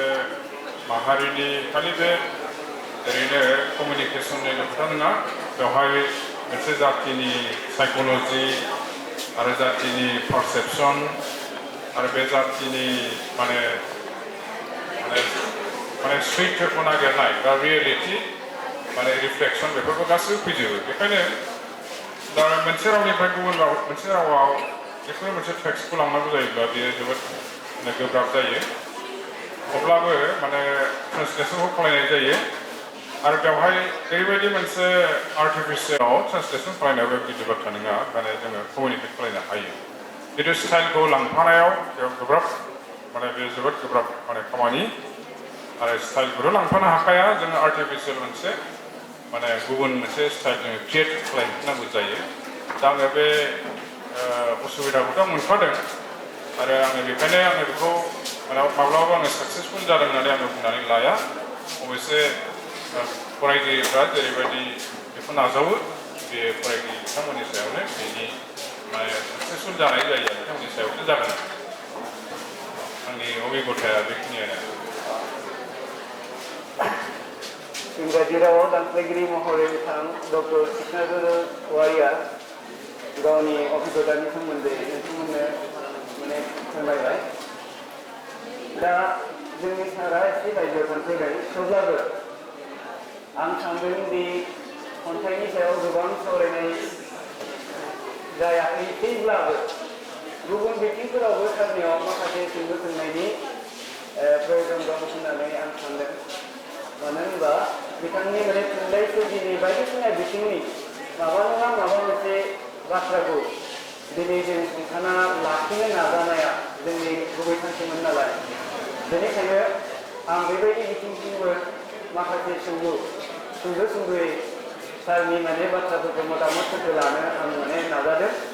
दय सासे सोंलु सोंगिरिया बुंनाय बायदि बे बिथांनि जिउनि सोमोन्दै बुंनाय बाथ्राया आं सानदों बेखौ उननि फलकथिं लाखिदोंमोन दाबो दंबावो जिउनि सोमोन्दै जों माखासे माने सोंलुफोरखौ बिथांनिफ्राय जों मिथिनो माने नाजानाया मोजां जागोन होननानै आं सानना लादों दा सारा मोनफैबाय जेला जोंनिया औवारि बिथाङा आरो फंनैसो माबा बुंदोंमोन आङो मोनसे अबजारभेसन खालामगोन सारनियाव आरो आं ओरैनो अपिनियन लागोन बे जाहैबाय बिथांनि खन्थाइफोरखौ जोङो फरायनानै जोङो गासैखौबो फरायनानै फ्राय नुयो बिथांनि माने मेइन थिमा जाहैबाय माने हिउमेनिज्म बेखौ बिथाङा बांसिन जर होदों आरो गासैबो खन्थाइफ्रावनो बेयो ओंखारजोबदों होननानै जोङो बुंनो हायो दा बेबायदि हिउमेनिज्मनि बे माबाखौ बिथाङा लाखिबोबाय थादों आन्दलननि समावनो हक बा गुबुन गुबुन समावनो हक बिथाङा बिनिफ्राय बिरोध होनाय जों नुवाखै गुबुन खन्थाइगिरिफ्रा जेनेबा रिभलुसनारि स्पिरिट बायदिसिना लानानै मोनसे पार्सनेल बा जेनेबा रिजनेल टाइपनि खन्थाइ सोरजिबोदों बेबायदि समावबो बिथाङा बे हिउमेनिस्टिक बे माबाखौ आपिलखौ बिथाङा नागाराखै आरो आङो बिनि आन्दोआव मा दङ आं बेखौसो बिथांनिफ्राय दिनै मिथिनो लुबैदों आरो सारनि खन्थाइ सोरजिनायनि गुदियाव बे हिउमेनिज्म बे बाथ्राया हाबनानै दं फ्राय खन्थाइखौ नुनो मोनो गुबुनफोरा जेरैबायदि रिभलिउसनारि स्पिरिट बा गुबुन गुबुन रमान्टिक माने सानस्रिफोरजों खन्थाइ सोरजिबोदों सारनि बेलायाव मोनफ्रोमबो खन्थाइयाव मानबताबाद बा मानसिनि फारसे मोजां मोननाय मानसिखौ माने सनमान होनाय बेफोर आयदाया बेरखांदों होननानै बिथाङा सानो बिनि गुदियाव मा दं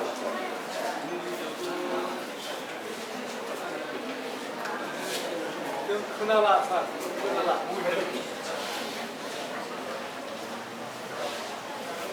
खोनाया खोबथेदों माने मोनसे समाव आं दा सुंद' सल'खौ फरायनो हाला मानो मा बिदि जाखोथाय सुंद' सल'आनो गुसुं जायो माने सल'माखौ फरायनानै गोबाव सम लायो होननानै सुंद' सल' रेडि खालामबाय मोनसे आर्ट हिसाबै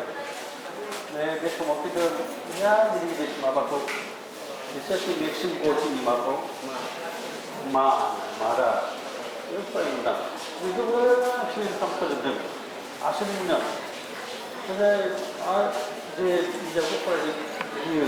गिथावथावबो माने केरेक्टारा एमन केरेक्टार दंब्लाबो गोसोआव हाया केरेक्टार गोसोआव थायाब्ला माबाबो सल'फ्राबो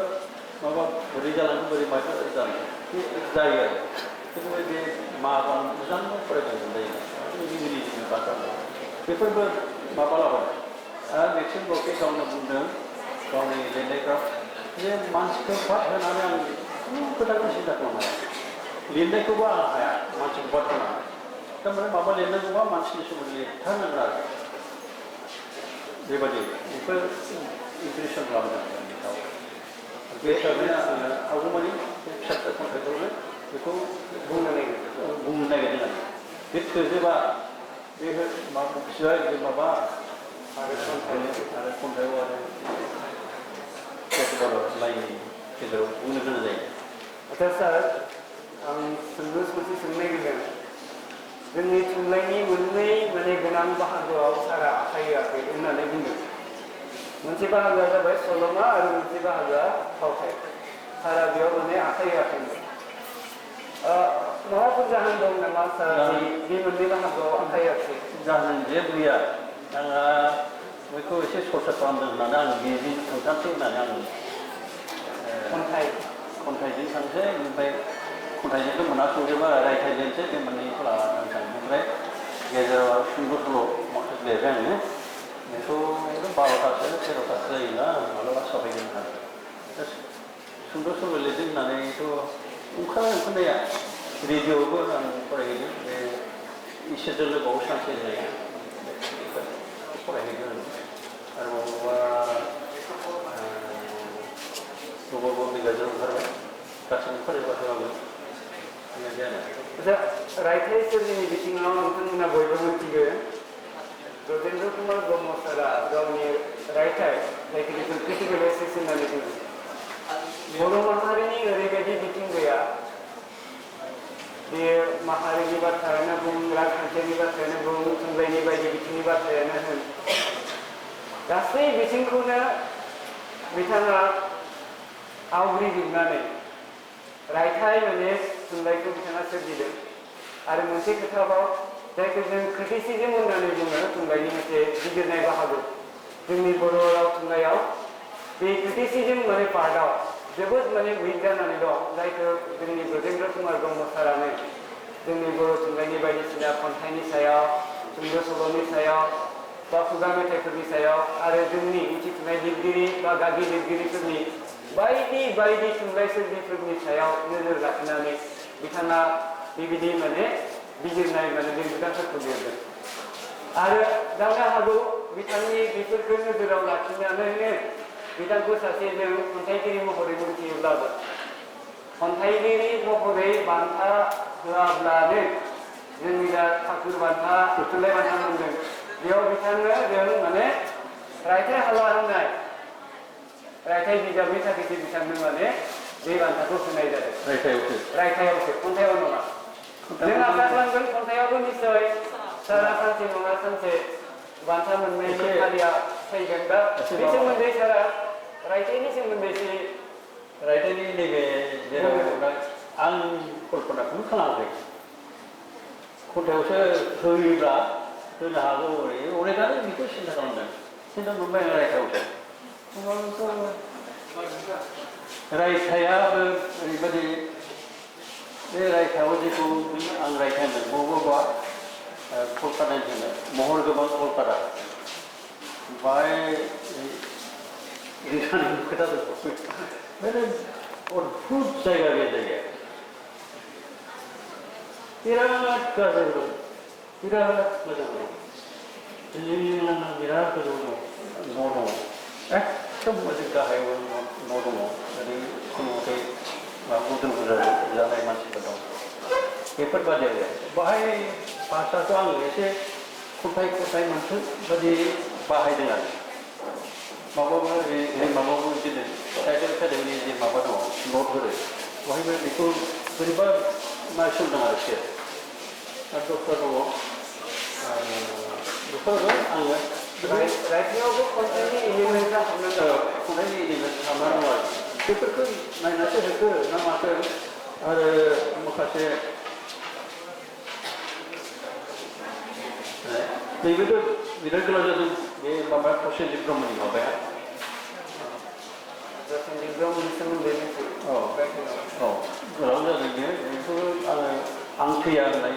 खन्थाइनिनो मोनसे इडिट खालामनानै मोनसे बिजाब ओंखारदों दा बेवहाय जोङो माबा नीलकमल ब्रह्मखौ जोङो माबा बर'नि मुथाफा होनना बुंनाय जायो खिन्थु उनाव नायबाय आं प्रसेनजित ब्रह्मआथ' एकदम नीलकमल बादि गोसो होनानै लिरथारनो आं होननानै लिराखै एकदम मानसिखौ बावदो नालाय खिन्थु बे सिस्टेम मोनथामल' बुंजायो खन्थाइखौ बार होनानै दुब्रि होननाय दं ओमफ्राय बबि होननाय दं ओमफ्राय गोसो होनाय होननाय दं मास्टार फिसोर मोनथाम आरो बिनि माबाया माने बिराद सुखुमसिन नीलकमलनिफ्राय सुखुमसिन आरो नीलकमलाबो सुखुमाव खिन्थु बेनिफ्राय सुखुमसिना बे दुब्रियाथ' दाउ सिथारनायनि बाथ्रायानो ओंखाराखैबाय थेवबो एबा सुंदर जादों बेबायदि आरो दा नीलकमलाव बिदिनो मोनसे माबा दं बालासि नाङा माबाथाय गैया लास्टआव सावथालियाथ' रायज्लायबाय रायज्लायनानै सोरबा मुखियाजों खालामखानाय हिन्जावानो बर' हिन्जावानो ओमफ्राय सोरजोंबा बै पासिघाटआव फैलायनाय हटेल थाफैलायनाय लोगो मोनलायनाय रायज्लायबा हर थौबाय 12ता जाबाय ओमफ्राय खालामनाय दङ गाबोन नोंथाङा थांनांगौ दाबसेयाव आंबो थांनांगौ दोननाय सोलाबो होनबा नोंजों आंहा दाना फाथैलाय बिसिलायनि जादों फंसेल' अर्थात बिख्रमजों बे बालांसिजों मा जानाय जों बिनि सिगां जेबो मिथिया लास्टआव बेखौ बुंबाय खम आर्ट बेफोर सार जों समखौ नोजोराव लाखिनानै सुंद' सुंद'यै मोननैसो सोंलु सारनि खाथियाव सोंबावनो नागिरदों दानिया सुजुगिरि महरै आं सारनाव सोंनो नागिरदों सारा सम सम बुङो नोंथांमोना खोनादों जानो हागौ सुजुगिरिफोरालायनो सुथुर दं आंसो बुंदों सारा बुङो आरो दा सुजुगिरि जानायनि अभिज्ञतानि गेजेरजोंनो सारा सम्भबत बेबायदि बाथ्राखौ बुंदों बिनि सोमोन्दै सुंद'यै बुंनो नामा मा सुथुरनि बाथ्राखौ बुंदों बयबो मिथिगोन दां बारा खेल खालामबाय माने बे खन्थाइ मालाया सुजुदों दा खन्थाइ माला बे माबा इंलिस लिटारेरि ससाइटिनि ओमफ्राय खन्थाइ मेला फैयो 100 बारा जायो ओमफ्राय आंखौ इडिटर हिसाबै दोनबाय चिफ इडिटर दा इडिटर शब्दआनो आंनि गोसोखौ कन्ट्रल खालामो इडिटर माने मा इडिट खालामनांगौ खिन्थु जि लाबोयो बेखौनो होनाय दा जोंनाथ' माबाफ्रा सबिनिफ्रा बिराद गिदिर गिदिर भुल जायो नङा जि सफैयो बेखौ होजोबो बिदि जानो नाङा आंनि बारै आं बे माबा प्रिन्सिपालखौ लानानै खालामदों आरोखि बेनिफ्राय मा जाबाय सोरनाबा ओंखाराखै बे बोसोराव खन्थाइयाव ओंखाराखै रागा जोंनो सोरबा फैदों सोरबा रागा जोंना बायाखै बे जादों रागा जोंना जाय रागा जोंनानै रजेन बाबु होननासो ओंखारलै होननानै फैनाय आरो खिन्थाजाबो दोनबाय आं फैनानै मानसि खोथा लोगो मोनबाय आं दादा जों बुंबाय आंखौ माथो ओरै बुंदों नोंखौ माने बिदि मावबाय दा बिदि सुखुर थायो आरो दा बिदियाव बुंदों सारनाव दा आं व्यक्तिगत मोननैसो बाथ्रा बुंनो नागिरदों सोंनो नागिरदों बिसेस भाबै जों बुथुमारि बिथिङाव सारनाव मोनसे सोंलु सोंनाबा बे आद्रा थानाय बायदि जागोन बर' थुनलाइ आफादनि सारा मोननै दामै आफादगिरि दा बर' साहित्य सभानि आफादगिरि बिबानखौ लानानै सारा बे आफादनि मा खामानि मावनायनि थांखि लादोंमोन आरो बे थांखियाव सहायनो हादोंना हायाखै सारा गाव आफादगिरि महरै बिबान लानायनि समाव बेखिनिखौ एसे सुंद'यै फोरमायोबा मोजां आंनि थाखाय बारा गोब्राब जानाय बायदि नाङो मानो होनब्ला आंनि सिगाङाव जादोंमोन बिनेश्वर बाबु बिराद एक्टिभ मानसि ओमफ्राय लिर माबा मा होनो दलेश्वर बाबु फैदोंमोन खुब बारा माबा जायाखै खामानिया खिन्थु बिनेश्वर बाबुआ जि मावलांदों बे मावलांनायखौनो आङो मोन्दों आरो मावफुङो आरो बे मा सानदों बेखौ गासैबो थिग थाक खालामखाजोब्बाय जेनेबा ग्लसारि दिहुननाय बिभिन्न माबानि सैथ'था माबा साबजेक्टनि ग्लसारि दिहुननाय ओमफ्राय हिन्दी इंलिस बर' डिक्सनारि दिहुननाय बेफोरखौ माने Hindi directorate central Hindi directorate रायज्लायबाय रायज्लायनानै गालांबाय मा मा प्रजेक्ट जानो ओमफ्राय CSTT गैयाबा CSTT मामोन बेयो Central Commission for Scientific and Technical Terminology. बहायबो बेयाथ' सिग्नेचार साबजेक्टआनो जाहैबाय बेखौ थिग खालामखानाय दङ खालि मानसिफोरखौ नांगौ मानसिखौबो मोननो बिराद गोब्राब 10 दिन गाहाम थाहैनांगौ ना थाखा फैसा खिन्थु होजोबगोन थानाय माबानाय गासैबो होजोबगोन जानाय लोंनाय होजोबगोन मावनानै फैनांगौ 10 दिनजोंथ' हाया बिदि आरो मालाबा थांबानांगौ मास मोननै मोनथामजों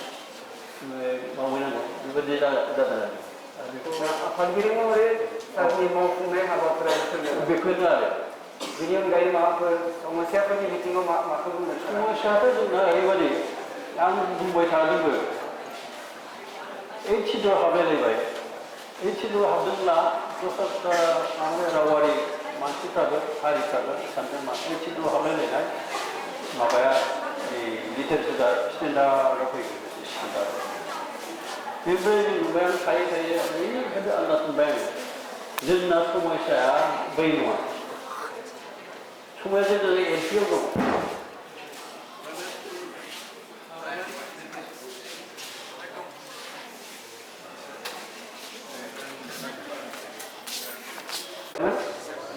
खावलायबावगोन जोंना माने आयदानि जिखौ बुंदों जे बिनि समावहाय जे प्रजेक्ट खालामदों बेखौ गावनि आखाइजों मावहैनो हायाखै बियो बोथोरा थांबाय बे बिबानानो आंनि सायाव गोलैदों नालाय गतिके आङो बेखौ मावफुंनायाव बारा गोब्राब जायाखै गोरलै जादों आरो मानसिफ्राबो बिदिनो एक्टिभ नालाय सेक्रेटारि भाइस प्रेसिडेन्ट हिसाबै खुब बारा खस्थ' मोनाखै आरो खस्थ'आ आं मोनदों होनोब्ला जोंनि समस्याफ्रा आसल समस्याफ्रानो प्राइमारि लेभेलाव दं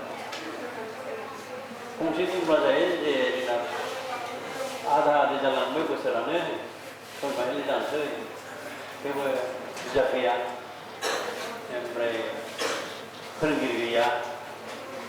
बेफोरबादि बेखौ लानानै जोङो एकदम जुजिबाय बे दा बुंगासिनो दं धरना होगासिनो दङ बेबायदि जागासिनो दं आरो बेफोर समस्या आरो बेफोर माब्ला जोबगोन जोंनिया बे आरो आं देरसिन समस्या माबा मोगा मोगि जानानै आं बेखौनो सानदों सारा बे थिग हाबनायनि भाषाया दाबो टिचार नांगौ लेखा नांगौ हिनजावावना होनलायनांगौ बे सरकारनि बे हिमाहि सरकाराबो बारा मोजां गैया आच्चा सार क्रिएटिभ लिटारेचार जौगाहोनायनि बिथिङाव आफादगिरि बिबान लानानै माबाफोर हाबाफारि लादोंमोन नामा बर' रावाव थुनलाइ सोरजिनायनि बिथिङाव जौगाहोनायनि जुदि माबायदि हाबाफारि लाबोदों बेबायदि लानानै जाहाथे बेबायदि आरो क्रिएटिभ लिटारेचार सोरजिनो होनोब्ला सोरखौबा होननानै हाया बे गावनिसो बाथ्रा गावनि इन्टारेस्टनि बाथ्रा गावनि इन्टारेस्टनि बाथ्रा समाव ओरैबायदि अर्डार होनो हाया खिन्थु परिबेसखौ खालामना होनो हायो आरो आं बे परिबेस बानायना होनो परिबेस बे सोलोंथाइ नुबाय बिदिनो बे परिबेस जाबाय आरो मोनसे सोरबा थांबाय जोंहा जोंनि खन्थाइ आवरायबाय सोरबा जेरै नैबे दिपका बर'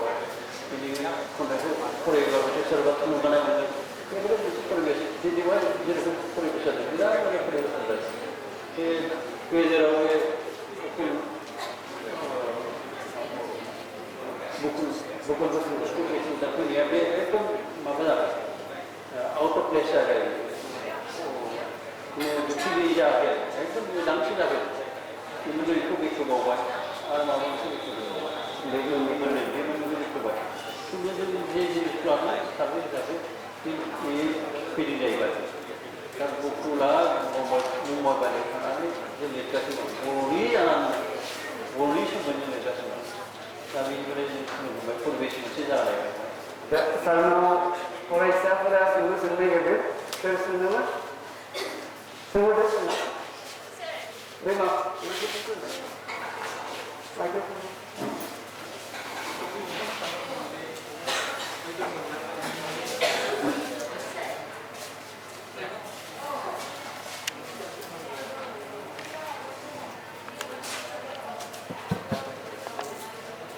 सार नोंथाङा खन्थाइखौ लिरनो होनबानो लिरनो हायो नामा सार जेरैबायदि आखायाव कलमखौ दैबानो आं दिनै खन्थाइ मोनसे लिरनि होननानै थाननानै थाबानो खन्थाइखौ लिरनो हायो नामा सार आच्चा बेजोंनो आं मोनसे कुइसन